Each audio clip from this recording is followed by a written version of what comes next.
자, 이제 부동산 관리론을 볼게요. 부동산 관리. 그래서 부동산 관리의 내용을 이제 설명을 드려볼 텐데, 여러분, 부동산은 기본적으로 우리가 얘기하는 부동산은 토지와 건물이겠죠. 부동산학 총론에서 토지와 건물 뭐 등등등 온갖 의제 부동산, 법률적 개념의 부동산, 경제적 개념의 부동산, 기술적 개념의 부동산 이렇게 나눌 때 빼놓고는 그냥 토지와 건물이라고 생각하시면 돼요. 그럼 부동산 소유주는 당연히 자신의 부동산을 관리하겠죠. 그럼 관리의 가장 큰 목적은 뭘까요? 수익을 극대화시키는 게 목적일 거 아니에요. 그럴까요? 그러니까 자신의 부동산의 수익을 극대화시켜서 부를 키우는 것. 그건 적극적인 관리라고 얘기하고, 걔가 부동산은 자산이죠, 여러분. 자산 관리라는 표현을 씁니다. 근데 건물은 지어놓으면 점점 노후화가 진행돼서 시설이 낙후되죠, 여러분. 그럼 걔를 유지시키기 위한 관리 활동을 하겠죠. 걔를 시설 관리라고 얘기를 해요. 우리가 일반적으로 얘기하는. 건물 관리인 아저씨는 보통 뭘 하죠? 건물 관리는 시설 관리를 하겠죠. 걔를 소극적인 관리라고 합니다. 그래서 관리의 종류에는 뭐가 있고, 그리고 관리를 할 때 소유자가 하는지 전문가에게 맡기는지 섞였는지에 따라서 또 관리의 내용을 구분한단 말이에요. 그런 내용들을 이제 공부를 할 겁니다. 그래서 지금 내용에 부동산 관리의 첫 번째, 관리의 개념과 필요성이 있어요. 그래서 개념에 부동산의 유용성을 높이는 활동을 관리활동이라고 하더라. 그럼 당연히 법경기 측면에서 하겠네요. 법률적, 경제적, 기술적 관리를 할 거예요. 그래서 관리 주체에 따라서 스스로, 소유자가 스스로 직접 관리하면 자가관리, 또는 자기관리, 또는 직접관리, 똑같은 표현들입니다. 전문가에게 다 맡기면 걔를 위탁관리, 외주관리, 간접관리 이런 표현을 쓸 수 있어요. 그럼 둘이 섞여 있으면 필요한 부분만 전문가에게 맡기고 나머지는 자기가 관리해요. 걔는 섞여 있네요. 무슨 관리라고 하겠다? 혼합관리라고 할 거예요. 근데 관리의 필요성이 대두된 이유가 도시화가 이루어짐에 따라 도심 건물들이 고층화되죠, 여러분. 그러면 자신의 건물을 스스로 관리하기 정말 힘들어지는 거예요. 그러니까 전문가에 대한 위탁이 필요하겠죠. 그리고 부동산을 소유하고 있는데 거기에 머물러 살지 않은 사람이 있어요. 부재 부동산 소유자. 그럼 그 사람들은 전문가에게 맡기겠네요. 이런 내용들이 나오는 겁니다. 다음 건축기술이 발달되니까 또 맡기겠죠.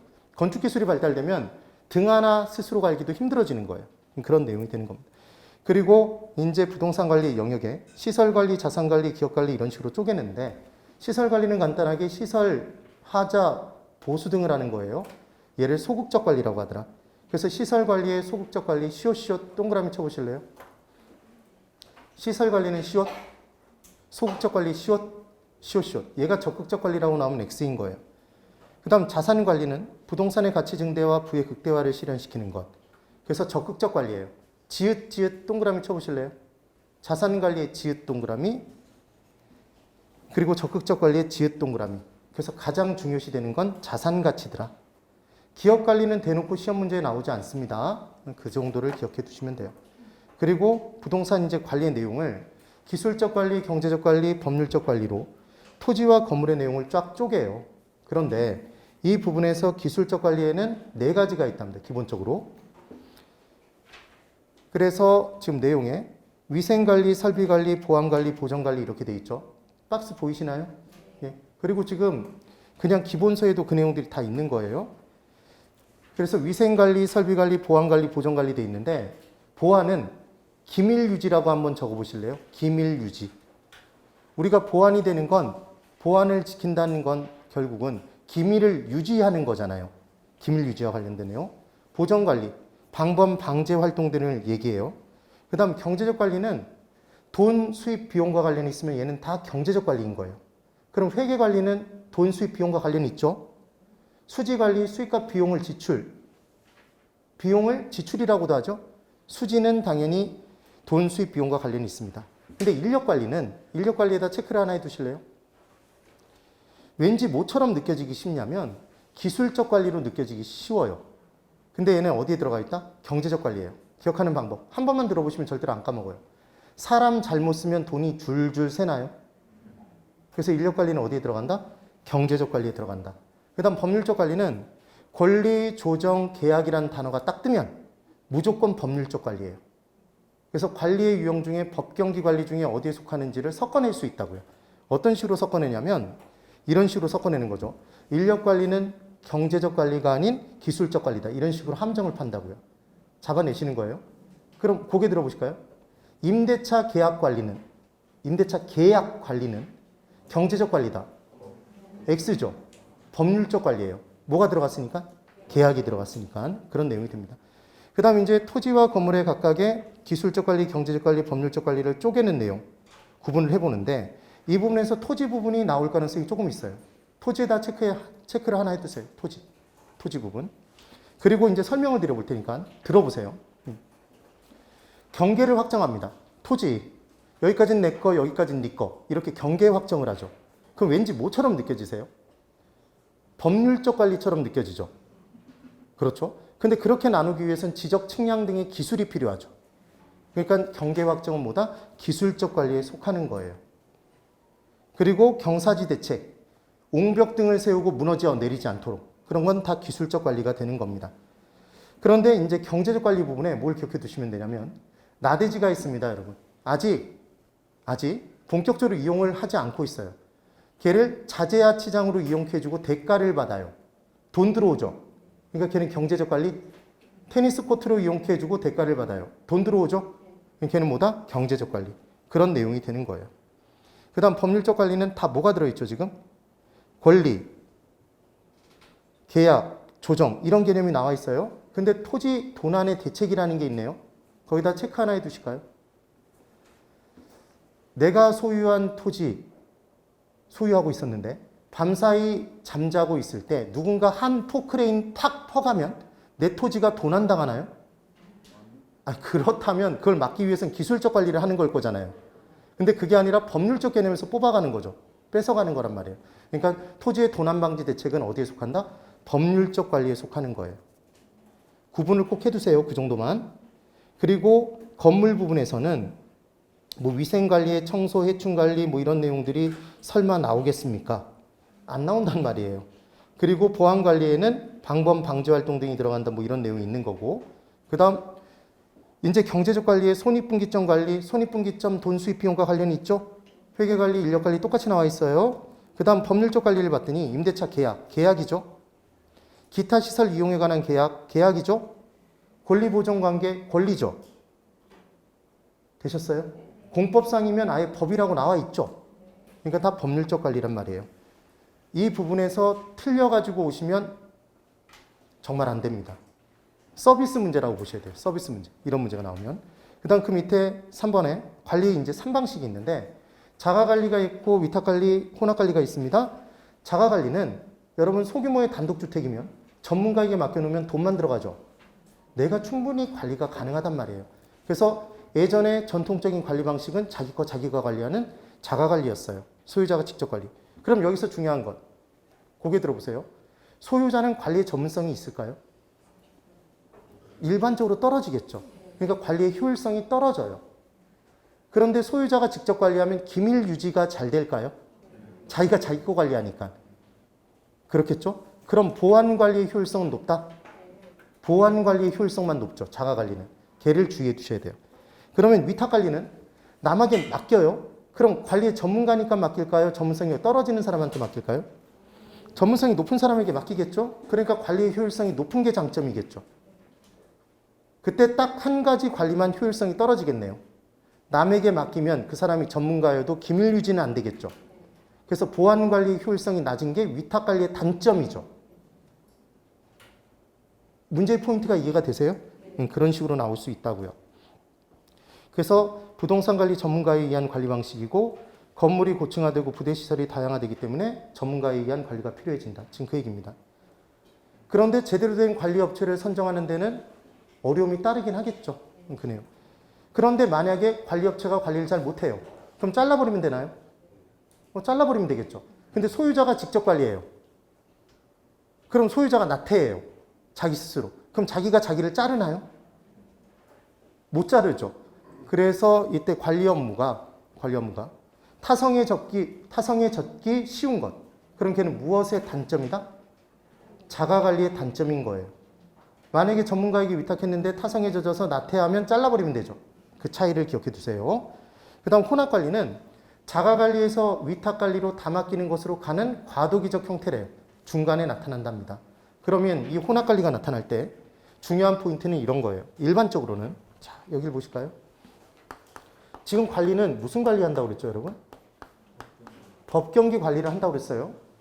그럼 자가관리는 법경기 관리를 다 스스로 하겠네요. 소유자가 직접 한다고요. 그럼 위탁관리는 법경기 관리를 다 전문가에게 맡긴 거네요. 그럼 혼합관리는 섞여 있겠죠. 그래서 보통 건축기술이 발달되면 등 하나도 스스로 갈기 어려워졌으니까 뭐만 넘기고 기술적 관리만 전문가에게 맡기고 법률적 관리, 경제적 관리를 스스로 한다고요. 소유자가. 이게 일반적인 혼합관리의 유형인 겁니다. 그런데 지금 어찌됐건 섞여 있죠. 그럼 문제가 발생했을 때는 책임 소재가 명확할까요? 불분명할까요? 불분명해요. 섞여 있으니까. 그게 가장 큰 단점이에요. 근데 시험 문제에 뭐라고 나온 적들이 있냐면 한 번 나온 것도 아니에요. 여기는 혼합관리는 섞여 있는데 문제가 발생하면 책임 소재가 분명한 장점이 있다. 이런 식으로 나왔단 말이에요. 틀렸죠? 섞여 있으니까 책임 소재가 불분명하다. 그 정도만 기억하시면 돼요. 그럼 이렇게 표현할 수도 있는지 보세요. 혼합관리는 필요한 부분만 전문가에게 위탁하고 지휘 통제력을 유지하기 쉽다 그러면 O인가요? X인가요? O죠. 돈줄을 쥐고 있죠. 법률도 소유권도 쥐고 있죠. 지휘 통제력은 유지가 돼 있죠. 필요한 부분만 위탁한 거죠. 그게 혼합관리라는 겁니다. 비교를 해두시면 돼요. 그래서 138 핵심 요약집으로는 괄호 2번에 관리 방식의 장단점이 있고 지금 기본서를 보시는 분들은 기본서 페이지를 넘기시면서 보면 돼요. 그래서 자가관리, 위탁관리, 혼합관리 지금 제가 설명드린 내용들이 쫙 있는데 엄청나게 많나요? 지금 보는 순간 헉하죠? 근데 지금 제가 설명드렸던 개념들만 기억하시면 돼요. 정리를 해두시면 됩니다. 그 다음 이제 4번에 부동산 유지관리활동이라고 해서 일상적인 유지활동이 있고 대응적 유지활동, 예방적 유지활동이 있습니다. 제가 설명을 드리면 질문을 드리면 그게 어디에 속하는지 한번 대답해 보세요. 일상적으로 매일 건물관리인 아저씨가 청소를 하고 등등등 여러 가지 업무들을 합니다. 그럼 얘는 일상적 유지활동이겠죠. 다시 이번에는 한 달에 한 가지씩 그래서 수도 상태가 괜찮은지 전기 배선 문제가 없는지 등등등을 주기적으로 계획을 세워서 관리해요. 그럼 얘는 문제가 아직 발생했나요? 발생하지 않았나요? 발생하지 않았는데 미리 예방하는 거죠. 얘가 무슨 관리 활동이다? 예방적 유지관리 활동이에요. 그럼 예방적 유지관리 활동을 할 때는 비용과 시간이 많이 필요할까요? 적게 들까요? 적게 들죠. 그 다음 임차인의 불편을 초래하지도 않아요. 그런데 대응적 유지관리 활동은 문제가 발생했어요. 그 문제에 대응해서 해결하는 활동이 이 관리 활동이 대응적 유지관리 활동이죠. 비가 줄줄 셉니다. 비가 왔더니 뚝뚝뚝 떨어지기 시작했어요. 그러면 그것을 고치기 위해서는 기존의 임차인을 잠깐 나가 있으라고 얘기하고 걔를 고쳐야 될 거잖아요. 그럼 시간과 비용이 많이 들겠죠? 임차인의 불편도 초래할 수 있겠죠? 그럼 여기서 핵심은 대응적 유지관리 활동이 중요하겠다. 예방이 중요하다. 예방. 사전적 관리 활동이 필요한 거죠. 일이 발생되기 전에. 그래서 예방적 유지관리 활동에 체크를 하나 해두세요. 얘는 뭐 별표까지도 필요 없고. 됐습니까?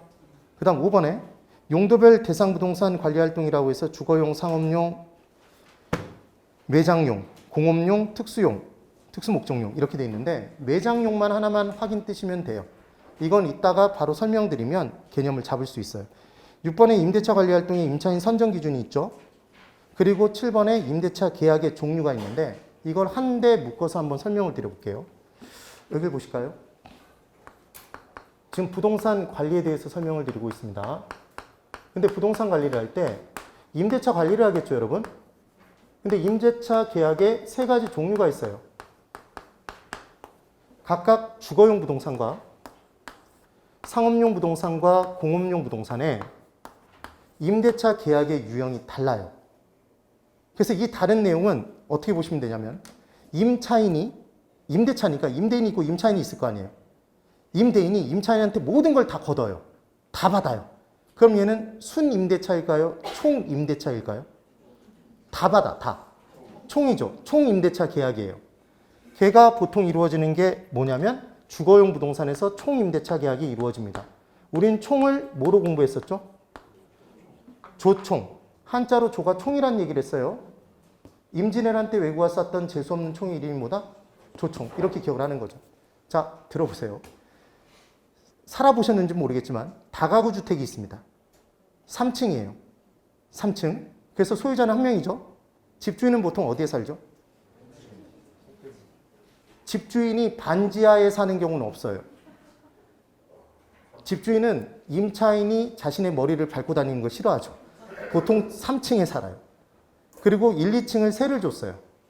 그럼 한 달마다 집주인이 뚝뚝뚝 두들겨요. 그러면서 뭐라고 얘기를 하냐면 세댁 잠깐 문 좀 열어봐. 우리 전기료가 10만 원이 나왔어. 세댁 내는 2명이 살아. 1층 2명. 2층에 4명이 살아. 우리는 우리 아저씨하고 나랑 둘이 살아. 이렇게 얘기를 하는 거죠. 그래서 전체 몇 명? 8명이죠. 8명. 10만 원 나왔으니까 20만 원 8로 나눠서 1인당 얼마니까 세댁 내는 2명 곱했으니까 얼마 내. 이렇게 해서 집주인 아줌마가 받아가죠. 경험을 못 해보셨나 봅니다. 다 부자로 사셨던 거죠. 네. 그래서 전기료를 이렇게 받아간다고요. 수도료도 마찬가지. 그럼 얘는 굉장히 공정한가요? 공정하지 않아요. 왜냐하면 집주인 아주머니 아저씨는 이제 거의 대부분 일을 안 해요. 집에서 계속 수도를 틀어요. TV도 계속 보고. 근데 결혼한 지 얼마 안 됐으니까 맞벌이 부부예요. 집에 들어와서 사는 경우 거의 없어. 느낌이 팍 오죠?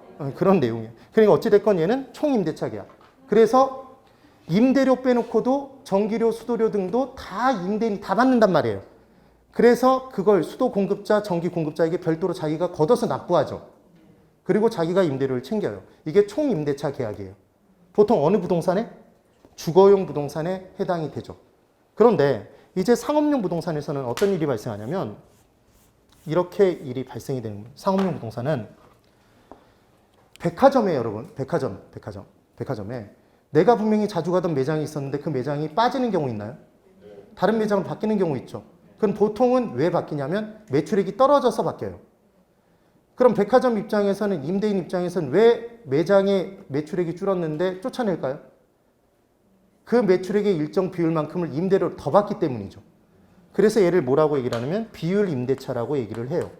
무슨 임대차? 비율 임대차다. 되셨나요?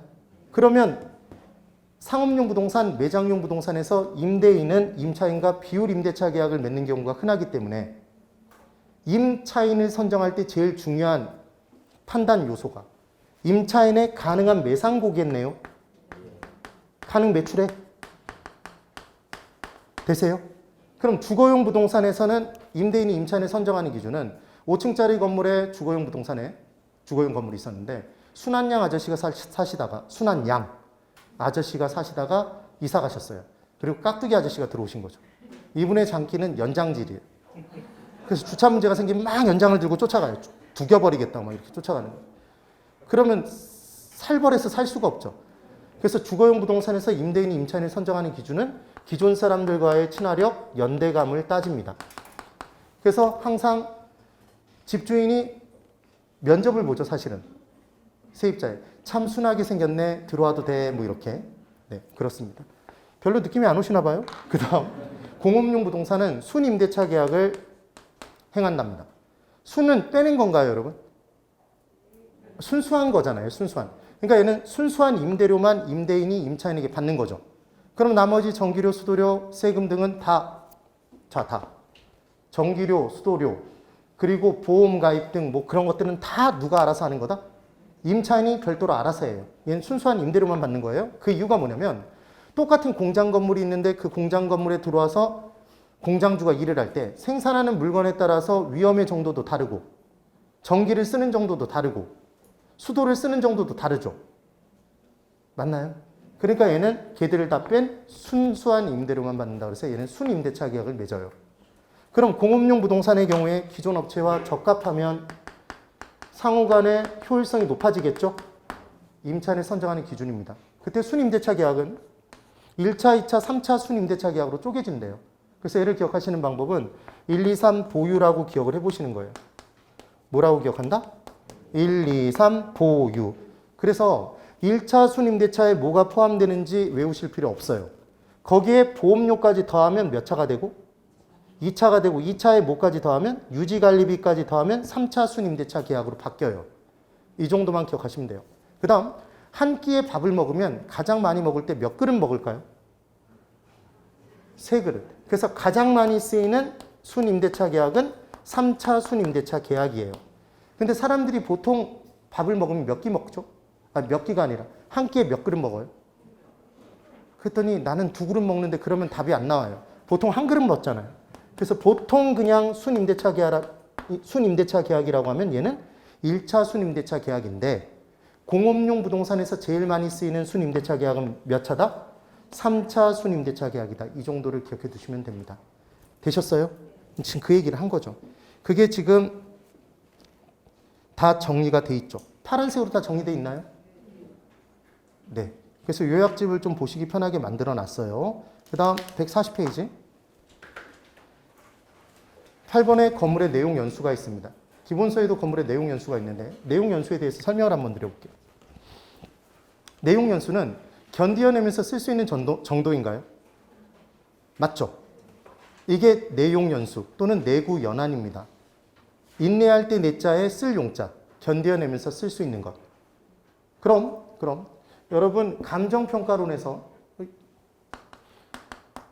잠깐만 여기 보실까요? 건물은 모든 건물의 구조가 똑같나요? 다 다르나요?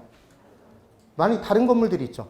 크게 얘기하면 이렇게 콘크리트 구조로 만들어진 구조도 있겠지만 나무 구조로 만들어진 것도 있죠. 기본이. 그러면 튼튼하기 위해서는 뼈가 있고 사람을 따져보면 뼈가 있고 그 다음 근육이 있고 살이 있나요? 우리의 몸을 분석해보면 그래서 건물은 H빔 올리는 거 보셨어요? 건물 올릴 때? 보통 주황색? 그런 걸로 H 모양으로 생긴 것들이 이런 기둥들에 박혀 있죠. 그게 바로 뭐냐면 뼈인가요? 건물에? 뼈골. 근데 철로 돼 있다? 철골이죠. 그리고 철근 있죠, 여러분. 근육이죠. 근데 걔가 철로 돼 있네요. 그래서 뭐다? 철근. 그리고 세멘을 붓죠. 세멘 구조라고 들어보신 적 있으세요? 못 들어봤죠. 그런 걸 누가 들어봤겠어요. 콘크리트 구조죠. 그래서 얘는 콘크리트잖아요. 그러니까 지금 우리가 공부하고 있는 이 건물도 거의 근래에 지어지는 건물들은 다 철골, 철근, 콘크리트 구조죠. 얘는 튼튼해요? 튼튼하지 않아요? 튼튼해요. 그래서 얘는 내구 연한을 물리적 내용 연수를 50년으로 잡습니다. 50년. 그럼 아파트도 거의 대부분 이 구조인가요? 이 구조죠. 근데 우리나라 사람들은 굉장히 특이하게도 한 20년만 지나면 무너져라 고사를 지내죠. 재건축하고 싶어서. 그렇잖아요. 50년이라고요. 그럼 여기서 얘가 빠졌어요.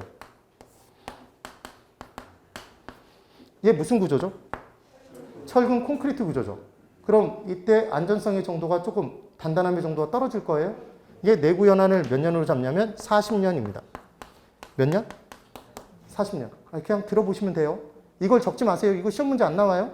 근데 이걸 설명드린 이유가 딱 하나. 감정평가론에서 이게 응용되기 때문에 그래요. 우리 계산 문제를 풀어보신 분들은 아시겠지만 건물의 내용 연수를 전체 내용 연수를 다 50년으로 문제가 나왔어요. 이제까지. 그래서 건물의 내용 연수는 50년 정액법에 의해서 산정할 때 적산가액은 얼마입니까? 이 계산 문제가 나온다고요. 그때 전체 내용 연수를 50년으로 주는 이유가 이 이유 때문이라고. 사실은.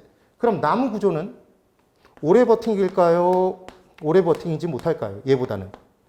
오래 버팅이지 못하겠죠? 그래서 얘는 몇 년이냐면 30년입니다. 그런데 사람 뼈 중에도 통뼈가 있죠. 나무에도 통나무가 있어요. 맞아요? 그래서 얘 통나무 구조가 되면 더 오래 쓸 수 있을까요? 그래서 얘 40년으로 잡아요. 네. 그리고 조립식 슬라브 구조 있죠. 이렇게 가보면 정말 허름한 툭 건드리면 넘어갈 것 같은. 걔 몇 년일까요? 내용 연수. 심지어 걔도 20년이에요. 개념이. 여기까지 이해가 되셨죠? 그러면 지금 제가 설명드리는 건 물리적인 내용 연수죠. 더 이상 물리적으로 쓸 수 없게 되는 것. 그럼 물리적 내용 연수가 다하는 것. 물리적 감가가 이루어졌었겠네요. 물리적으로 가치가 떨어졌기 때문이죠. 네. 그런 내용이 되는 거죠. 그래서 건물의 마모, 파손, 벽의 파손 등등등에 의해서 나타나는 게 물리적 내용 연수다. 지금 내용 연수 하나를 설명드렸어요. 그리고 경제적 내용 연수가 있대요. 얘는 경제적 가치가 다하는 겁니다. 말 그대로. 그리고 기능이 떨어져서 더 이상 쓸 수 없대요. 얘가 기능적 내용 연수예요. 그럼 이 세 가지 중에 가장 길게 유지가 되는 게 뭘까요, 여러분? 자, 제가 설명을 드릴게요. 여러분, 폐가가 있습니다. 폐가. 그럼 걔는 아직 물리적으로 존재하나요? 물리적으로 존재하죠. 근데 경제적 가치는 없죠. 그럼 이 셋 중에 제일 빨리 닳아 없어지는 게 뭘까요? 경제적 내용 연수가 제일 빨리 닳아 없어지겠죠. 뭐가 제일 길어요? 물리적 내용 연수. 이 정도 개념을 기억하시면 돼요. 그럼 기능이 떨어지는 건 설계, 설비, 불량 등에 의한 기능 저하가 이루어지겠죠? 그런 게 기능적 감가, 기능적 내용 연수입니다. 그래서 물리적, 기능적, 경제적 개념이 뭔지를 이해하시면 돼요. 그리고 경제적인 내용들은 다 인근 주변 환경과의 부적합 등을 따지는 거예요. 그런 내용. 그 다음 9번에 이제 건물의 생애 주기가 있는데 건물의 생애 주기를 한번 설명드려 볼게요. 한 가지 걱정되는데 이거 외우라는 거 아니에요, 여러분? 여기서 하나 건질 건 이것만 건지면 되는 겁니다. 물론 실무에서는 정말 많이 쓰는 내용인데 지금 여러분들이 시험 보는 거잖아요, 시험. 그럼 이제 건물의 생애 주기를 설명드려 볼게요. 인간이 태어나서 황금기를 맞았다가 점점 노후화가 진행되죠. 그것처럼 건물도 새롭게 짓고 안정적으로 진행이 되다가 쇠퇴하고 폐물이 된대요. 이런 단계가 있어요. 이게 건물의 생애주기 또는 빌딩의 라이프 사이클 이렇게 얘기를 합니다. 그러면 얘를 5글자를 기억해 두시면 되는데 이 5글자가 전신안노폐예요. 그래서 얘를 외우는 방법은 이렇게 외우시면 돼요. 몸 전체를 전신이라고 하나요? 전신. 전신 안에 노폐물이 있는 거죠. 전신안노폐. 되셨어요? 그래서 각각의 단계가 있는데 이때 전이 뭐냐면 얘는 전 개발 단계랍니다. 짓기 전이겠죠. 신은 신축 단계예요. 안은 안정 단계, 노는 노후 단계, 폐는 폐물 단계랍니다. 정말 쉬워요. 이제 들어보세요. 건물을 신축하는 건 만약에 말 그대로 신축 단계겠죠. 그럼 전 개발 단계는 건물을 개발하기 전이네요. 짓기 전이죠. 그럼 얘는 무슨 계획을 세우겠죠. 그리고 이 건물을 짓는 게 타당성이 있는지 분석하겠죠. 타당성 분석도 할 거예요. 이런 게 전 개발 단계입니다. 그리고 이제 새롭게 짓는 게 신축 단계예요. 그럼 이제 중요한 포인트는 신축을 하면 물리적, 경제적, 기능적으로 유용성이 최고조인가요? 자, O, X. X여서 이게 시험 문제에 나와요. 처음 딱 지으면 물리적, 기능적으로는 새 거니까 유용성이 제일 커요. 그런데 경제적으로는 아직 그 가치가 무르익지 않았어요. 그래서 얘는 빠져야 돼요. 그럼 경제적 유용성이 제일 큰 건 뭘까요? 안정 단계겠죠. 그럼 안정 단계에 적절한 추가 투자를 하면 안정 단계를 좀 더 길게 연장시킬 수도 있을까요? 그래서 가장 긴 기간 존재하는 건 안정 단계예요. 그리고 신축을 딱 하면 이제 건물이 생겼으니까 뭔가 문제가 생기면 1차적인 관리를 하겠네요. 그래서 최초로 하는 관리를 1차적 관리라고 합니다. 1차적 관리는 안정 단계에 한다 그러면 X예요. 무슨 단계에 한다? 신축 단계. 그래서 이 부분을 기억해 둬야 돼요. 이렇게 외울 거예요. 여러분 예전에 요즘은 다른 선풍기가 굉장히 많이 나왔는데 예전에 제일 유명했던 선풍기가 뭐죠?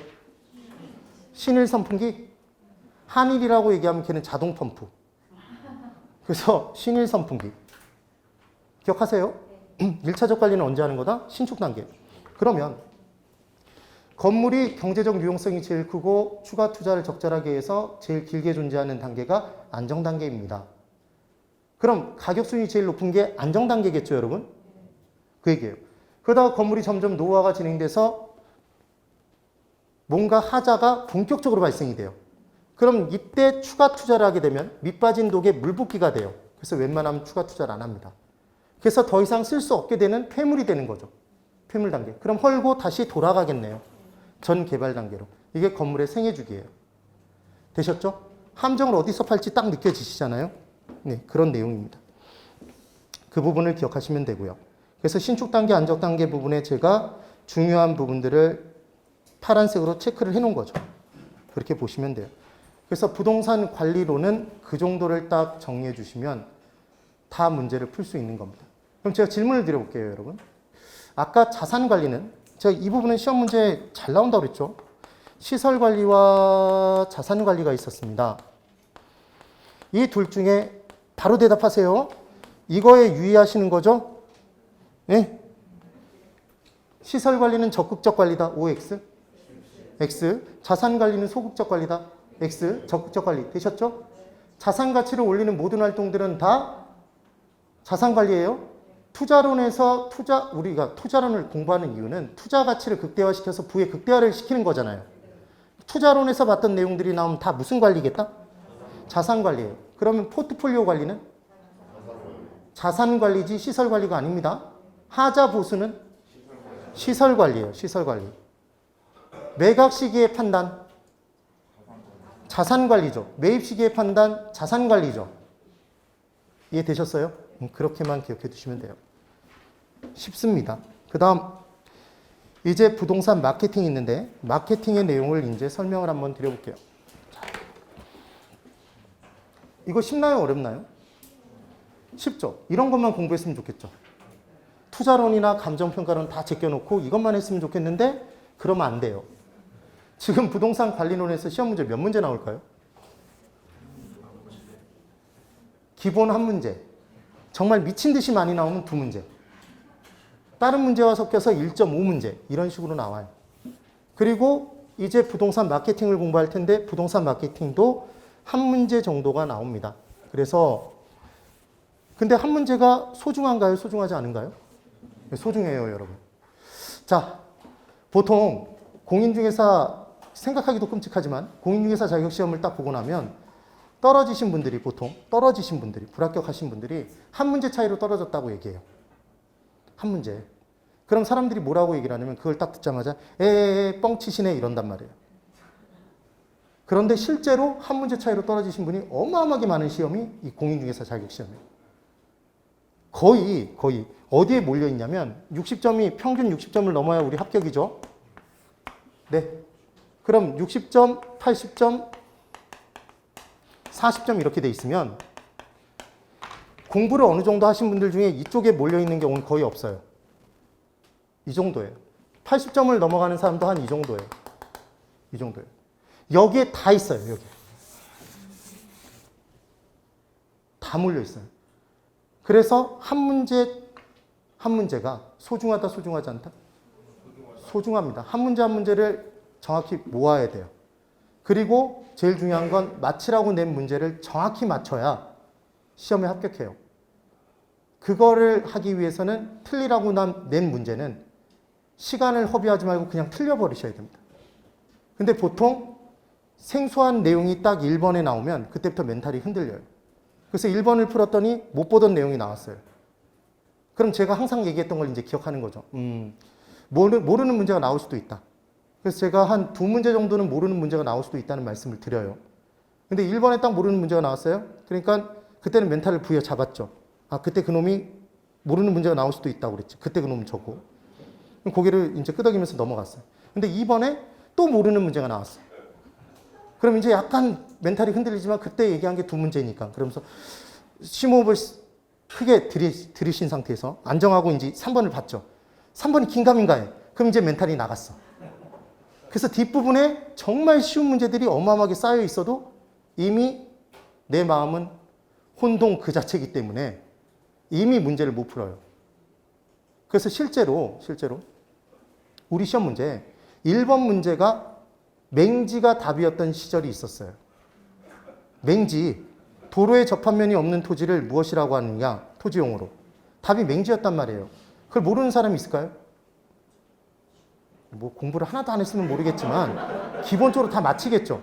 1번을 맞췄어. 2번도 봤더니 2번도 쉬워요. 기분이 좋죠. 그래서 분명히 거의 비슷한 전체 난이도인데 그때 시험의 개론 점수가 굉장히 높았단 말이에요. 그래서 제가 드리고자 하는 말은 뭐냐면 시험은 항상 상중하 난도로 섞여 있게 돼 있습니다. 출제 배분이.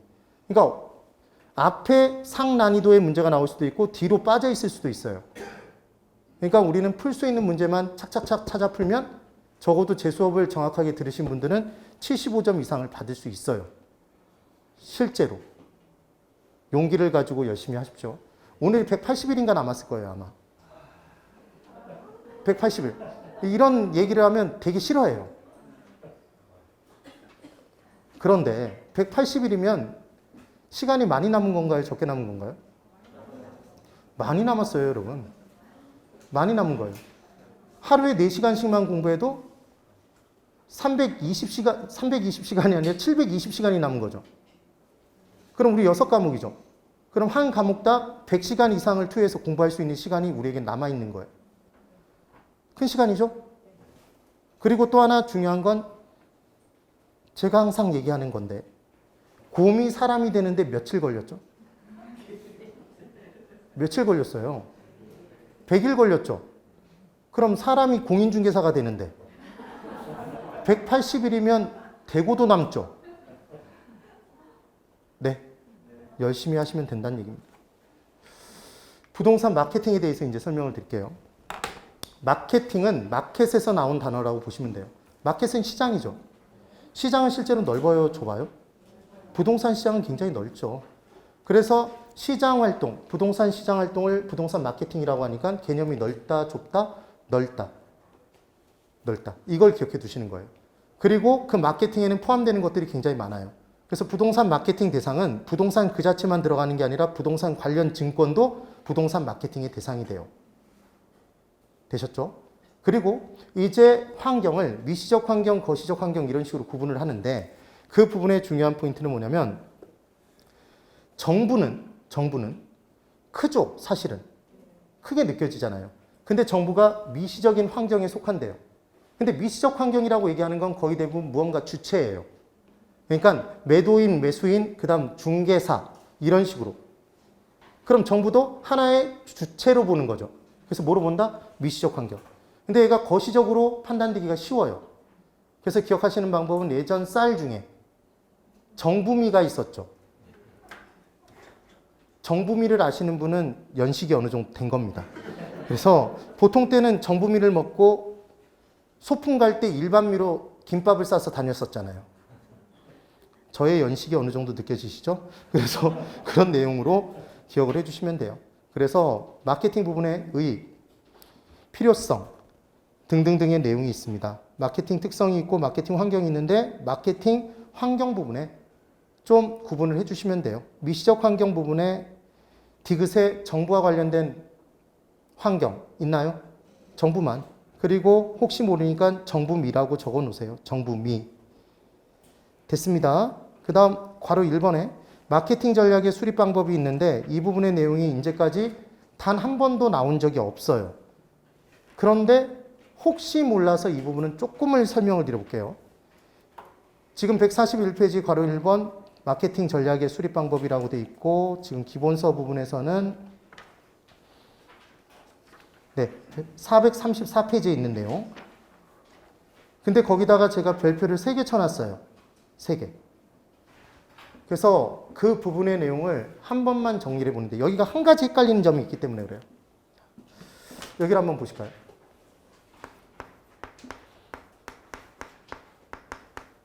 마케팅 활동을 하는데 이제 순서를 한번 잡아볼게요. A라는 건설업체가, 건설회사가 1이라는 지역에 30평형대 아파트를 짓고 싶은 거예요. 그럼 예전에는 여러분 지어놓으면 다 팔렸나요? 예전에 어디에 짓든지 간에 거의 대부분 다 팔렸죠. 그럼 그때는 공급자 중심의 시장이었어요? 수요자 중심의 시장이었어요? 공급자 중심의 시장이었어요. 그래서 소비자의 욕구가 어떤 욕구를 갖고 있는지 알 필요도 없었다고요. 관심의 대상이 아니었어요. 그런데 근래 들어서 소비자의 욕구가 다양해지고 소비자를 만족시켜주지 못하면 안 팔리죠. 그래서 거의 한 10년, 15년 전 그 이전부터 주부 체험단 이런 거 들어보셨나요? 그래서 건설업체가 주부 체험단, 그래서 싱크대 높이를 얼마 정도로 하는 게 적당한지, 지하의 주차장이 불이 계속 켜져 있는 게 중요한지, 아니면 차가 들었었을 때 불이 켜지는 게 좋은지 등등등의 내용들을 다 조사하기 시작했잖아요. 그러니까 지금 현재는 수요자 중심의 시장이다, 공급자 중심의 시장이다? 수요자 중심의 시장. 그럼 수요자의 욕구가 어떤 욕구를 갖고 있다는 걸 알아야 되겠네요. 그럼 A건설회사가 1지역에 30평형대 아파트를 짓고자 하면 이 구조를 어떻게 뽑아야 될지 알고 싶겠죠. 이게 최종적인 알고 싶은 거예요. 그럼 설문조사를 해봐야 될 거 아니에요. 맞나요? 그럼 지금 조사 목적은 나왔나요? 첫 번째로. 1지역의 30평형대 아파트의 구조를 뽑아보고자 하는 거죠. 조사 목적을 파악했어요. 그 다음 두 번째로. 이제 어떤 생각이 드냐면 설문지를 돌려야 될 거잖아요, 여러분. 설문지를. 그럼 이 설문지의 조사 항목을 먼저 정할 것 같죠. 그러니까 1번, 2번, 3번 물어보는 게 뭔지 이걸 먼저 작성할 것 같잖아요. 그런 생각 드시죠? 근데 얘가 두 번째 순서가 아니라는 게 포인트인 거예요. 여기서는. 얘가 세 번째 순서예요. 그럼 두 번째 뭔가 있다는 얘기네요. 그 두 번째 내용이 뭐냐면 지금 모집단의 설정이라고 돼 있죠. 이게 뭔지를 설명드려 볼게요. 이런 개념이에요. 여러분 20대, 30대가 원하는 30평형대 아파트 구조와 40대, 50대가 원하는 구조와 40대와 50대가 원하는 구조와 60대 이상이 원하는 구조가 같을까요, 다를까요? 다릅니다. 그냥 간단하게 말씀드려보면 이런 거예요. 40, 50대에는 아이들을 데리고 살죠. 그렇잖아요. 그래서 이제 아이들이 어느 정도 컸죠. 여기는 아이들이 조그맣잖아요. 네. 30평형대 아파트에 혼자 1인 가구가 여기 들어가 살지는 않겠죠, 거의. 그러면 여기는 신혼. 애가 어려요? 그러면 부부방 하나가 크죠. 그리고 나머지 방들은 조금 해도 돼요. 근데 중요한 건 40, 50대가 되면 애들이 컸죠. 자기 방을 원해요, 원하지 않아요? 원하죠. 그러니까 방 사이즈가 달라져야 되겠죠. 그리고 거실도 중요하겠죠, 이때는. 그런 개념이에요. 그런데 60대가 되면 보통 한 방에 같이 사나요? 죄송한 얘기지만 거의 대부분 별도로 생활을 하시다가 식사하실 때만 접선하죠. 그러니까 각 세대별로 원하는 방의 구조, 이 아파트의 구조가 다르단 말이에요. 그러면 설문지를 조사할 때 1지역 자체가 대기업이 하나 이전돼 들어와서 젊은 세대가 많이 몰려 들어올 지역이라면, 여기까지가 몰려 들어오고 60대 분들이 별로 안 들어오신다면 그때는 이들이 중시 여기는 요소들로 설문지를 구성해야지만 제대로 된 자료를 뽑아낼 수 있을 거 아니에요. 이해가 되셨어요? 이게 순서가 첫 번째 조사 목표를 파악하는 거고, 두 번째로 모집단을 설정하는 거죠. 그리고 세 번째가 그 모집단에 맞는 항목별로 조사 설계를 하는 거죠. 설문지를. 그리고 이제 설문조사를 하는 거죠. 순서 2, 3번을 바꿔놓으면 거의 100% 걸려들게 돼 있어요. 그래서 혹시 모르니까 그 내용을 좀 기억해 두시라는 거예요. 됐나요? 그래서 조모라고 기억해 두셔도 상관은 없겠죠. 예. 모집단 설정이 두 번째예요. 두 번째. 그 정도만. 끝이에요. 끝. 그리고 인재 마케팅 전략의 3차원이라는 게 있는데 그 부분의 내용을 한번 설명드려 볼게요. 이게 마케팅 시험에서는, 마케팅 문제는 이 부분에서 다 나왔죠, 이제까지. 얘를 제외한 문제가 거의 안 나왔을 정도입니다. 그래서 마케팅 전략의 3차원에 대해서 이제 설명을 드려볼게요. 자, 보세요. 마케팅 전략의 3차원. 크게 세 가지로 쪼갠대요. 시장 점유 마케팅과 고객 점유 마케팅과 관계 마케팅으로 쪼갠답니다. 시장 점유 마케팅에 STP 전략이 있대요. STP 전략. 그럼 얘가 어떻게 되는지를 그냥 간단하게 설명드려 볼 테니까 설명을 들어보시고 이해를 하시고 문제를 정확히 풀어주시면 돼요. 자, 여러분, 그 아파트 부분으로도 설명드릴 수 있는데 얘를 그냥 옷으로 한번 설명드려 볼게요. 자, A라는 의류회사가 있습니다. 의류회사. 그럼 A라는 의류회사는 이제 시장 점유율을 높이고 싶을 거잖아요. 시장 점유율이 곧 매출액에 직결될 거니까 시장 점유율을 높이고 싶어요. 높이고 싶어요. 근데 A 의류회사가 처음으로 남성복 시장에 들어가려고 합니다. 남성 정장 시장에. 이 시장에 이제 진입을 하려고 해요. 그러면 A 의류회사가 가진 자본력과 기술력에는 한계가 있을까요? 예, 한계가 있겠죠. 그러면 가진 자본과 기술을 가지고 한계가 있는데 얘를 가지고 시장 점유율을 높이기 위해서는 남성 정장 시장에 전체적으로 한꺼번에 다 들어가면 되나요? 어떤 한 부분에 타겟을 정해놓고 들어가야 되나요?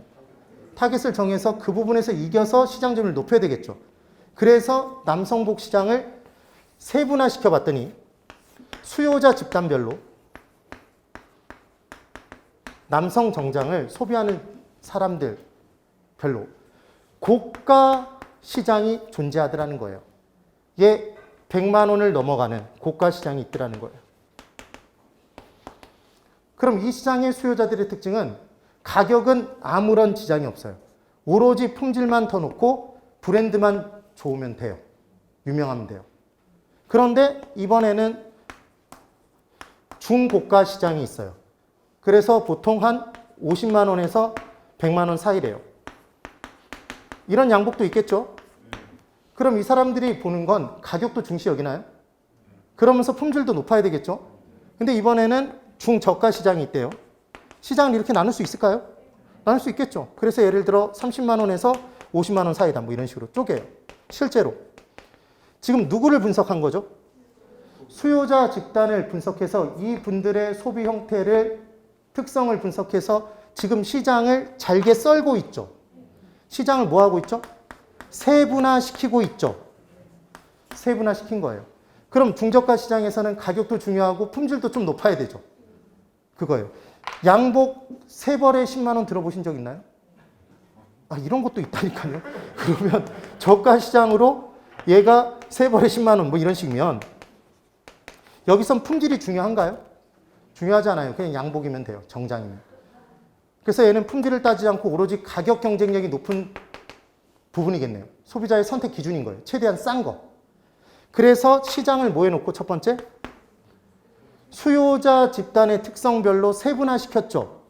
그리고 A 의류회사가 나는 어디로 들어가겠다고 결정을 했냐면 중저가 시장으로 들어가겠다고 표적을 정한 거예요.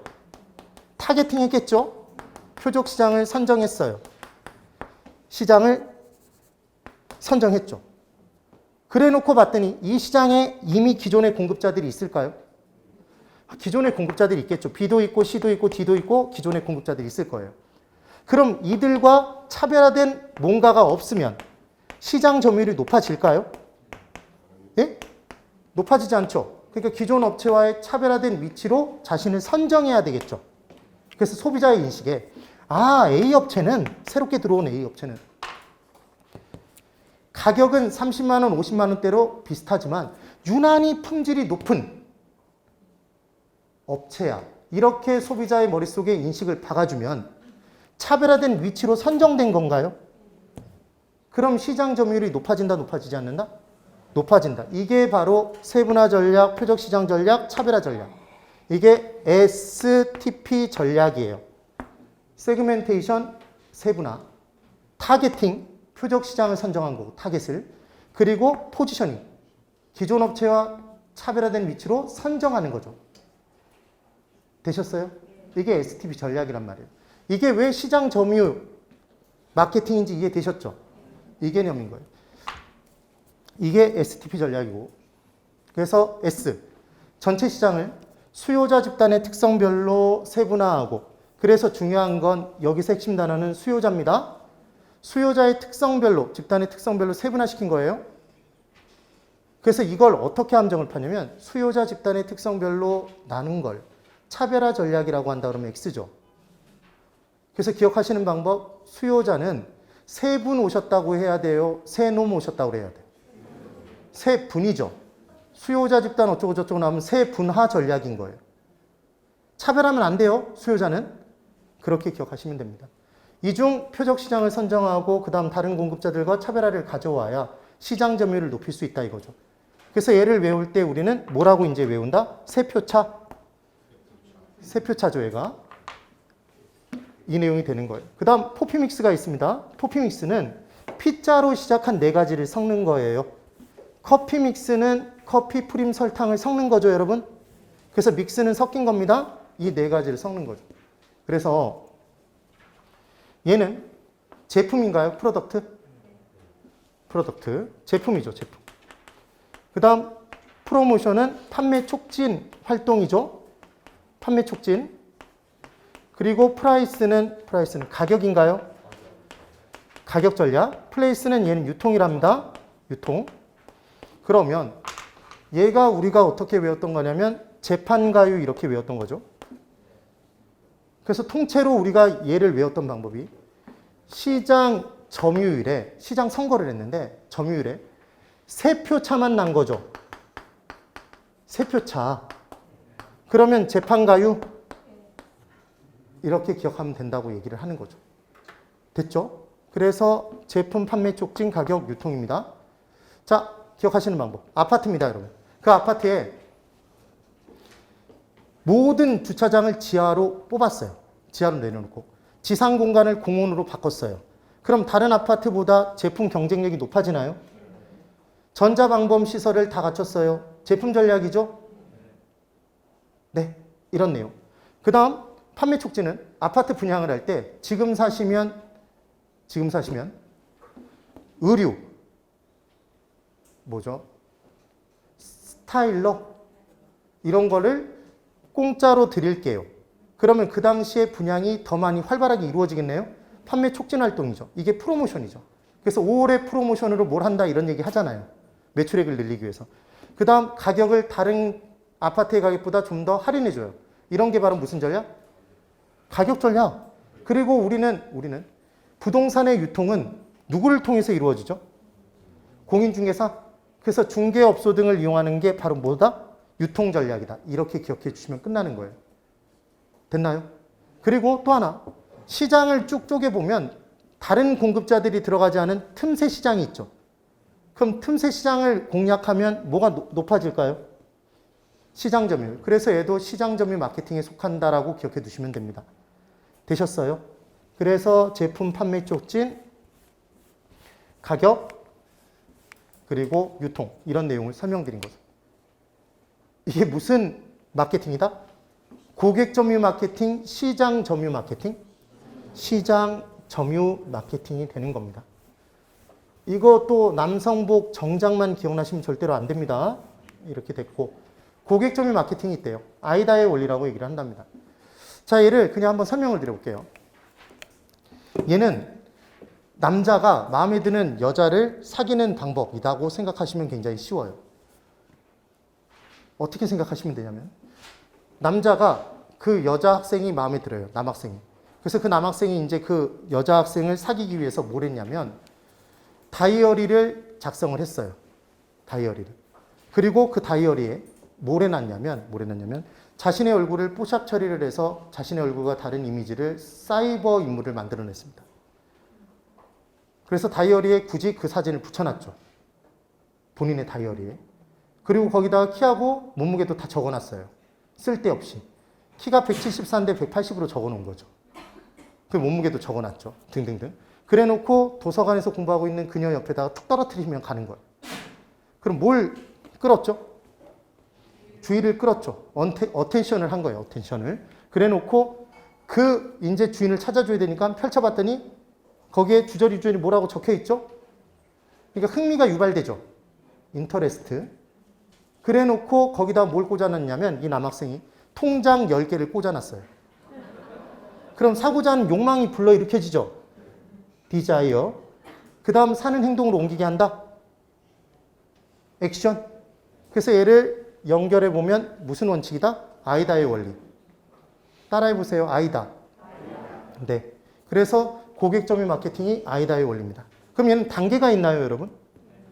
그럼 각 단계별로 고객과의 심리적 접점을 유지한 상태로 그 다음 단계로 넘어가서 최종적으로 사는 행동으로 옮기는 과정이 아이다의 원리네요. 그래서 아이다의 원리를 정말 잘하는 사람이 쇼핑 호스트죠. 그래서 방송을 보고 있으면 어느 순간인가 다이얼을 눌리고 있는, 번호를 누르고 있는 저 자신을 느끼는 거 아니에요? 그렇죠. 그런 내용이에요. 그 다음 관계 마케팅은 기존 고객과의 관계를 원만하게 유지시킴에 따라 신상품이 출시되면 그 사람에게 카탈로그 등을 보내요. 그래서 매출액을 키우는 것. 그리고 기존 고객이 만족하면 입소문 내주나요? 구전 광고. 이게 바로 기존 고객과의 관계를 유지를 시켜서 매출액을 키우는 관계 마케팅입니다. 그럼 관계는 기존 고객과 맺나요? 신규 고객과 맺나요? 기존 고객. 이게 포인트가 되겠죠. 최근 들어서 가장 각광받고 있는 마케팅 전략이 관계 마케팅이에요. 그럼 시험 문제에서는 지금 마케팅 전략의 종류가 세 가지죠, 여러분. 그러니까 이 세 가지 중에 어디에 속하는 내용인지를 섞어서 문제를 내죠. 그럼 우리는 바로 구분할 수 있어야 돼요. 그래서 아까 MM으로 우리가 기억했던 거죠. 시장 점유율이 3표 차면 재판가유. 그렇게 공부했죠. 그리고 얘는 외우는 방법. 이 앞에 시장 점유 마케팅 있었죠. 시아가 말이 되나요? 고아가 말이 되나요? 관아가 말이 되나요? 고아. 그렇게 기억하면 돼요. 그래서 MM으로 고아. 관계는 기존 고객과 맺고 또 하나. 시험에 나오는 게 시장 점유 마케팅, 시장. 점유 마케팅과 고객 점유 마케팅 두 가지 중에 뭐가 수요자 중심의 마케팅 전략인지 뭐가 공급자 중심의 마케팅 전략인지 얘를 문제를 내요. 굉장히 헷갈려요. 그래서 기억하시는 방법은 우리 과목 중에 공시법이 있나요? 공시법이 있죠. 앞으로 공시 선생님을 만나 뵐 때마다 수고하십니다 이러는 거예요. 그래서 공시수고 이렇게 기억해 두시면 돼요. 됐죠? 이렇게 보는 거예요. 그래서 MM으로 수요자는 절대로 차별하면 안 되고, 그러니까 수요자 집단의 특성 어쩌고 저쩌고 나왔는데 차별화 전략이다 그러면 걔는 X. 무슨 전략이다? 세분화 전략이다. 이걸 기억해 두시는 거예요. 됐나요? 그래서 지금 마케팅 전략의 내용까지를 쭉 한번 설명을 드려봤어요. 그 부분만 정확하게 기억을 해두시면 됩니다. 됐죠? 이제 10분을 쉬고 감정평가론 부분의 내용을 들어가 보도록 하겠습니다. 10분 쉬고 다시 꼭 돌아오세요. 네.